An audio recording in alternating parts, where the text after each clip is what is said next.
sinasabi ng Mindanao, bagong Pilipinas! Hello guys, so ngayon nandito tayo sa complex, Bungaw Tawi-Tawi. So bagong Pilipinas Servicio Fair. Ano yung maiyan mo sinmiyari in presidenta? Okay lang. Nagkita si mga rakyat na nagbisita, nagdiri siya mga ayuda, mga rakyat niya. Pero okay din naman. Kasi marami din taon punta dito magkuha ng ayuda. Maraming kami salamat sa kanya kasi ibigay kami ng ayuda para may pera, ganyan-ganyan. Yes. Kasi minsan lang talaga pumupunta yung ating presidente dito sa ating lugar sa Tawi-Tawi, di ba? Reaction mo yung nakita mo sa president? Hindi ko nakita.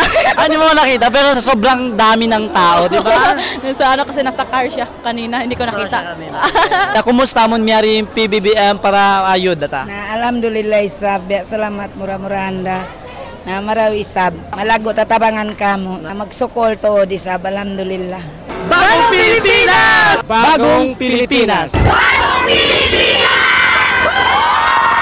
Nandito tayo ngayon sa Bungaw Tawi-Tawi para sa Bagong Pilipinas Servicio Fair kasama si Pangulong Ferdinand Bongbong Marcos Jr.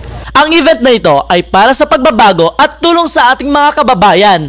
Ipapamahagi dito ang ayuda na 10,000 pesos para sa mga nangangailangan. Nakita natin kung gaano kahalaga ang tulong na ito para sa mga kababayan natin dito. Talagang malaking bagay ang 10,000 pesos para sa kanilang pang-araw-araw na pangangailangan. Napakaraming tao ang dumalo dito sa fair na ito. Makikita natin ang iba't ibang serbisyo na hatid sa gobyerno para sa ating mga kababayan. May mga tupad at iba't ibang mga booth na nagbibigay ng impormasyon at tulong. Nandito mismo si Pangulong Marcos upang personal na ipamahagi ang tulong na 10,000 pesos sa mga kababayan natin dito sa Bungaw Tawi-Tawi. Napakalaking bagay ito para sa kanila. Grabe mga kalasan, sobrang dami talagang tao at ang daming sumusuporta din sa akin dito. Aruru! Kaya maraming salamat mga kalasan sa patuloy na paghanga at pagsuporta sa akin. Sa ating mga kababayan, sana ay magpatuloy ang ganitong mga programa ng gobyerno. Naway magkaisa tayo sa pagtulong at pagsuporta sa isa't isa para sa ikakabuti ng ating bansa. Sa puntong ito, nais naming pasalamatan si Pangulong Bongbong Marcos sa kanyang pagsusumikap na makatulong sa ating mga kababayan.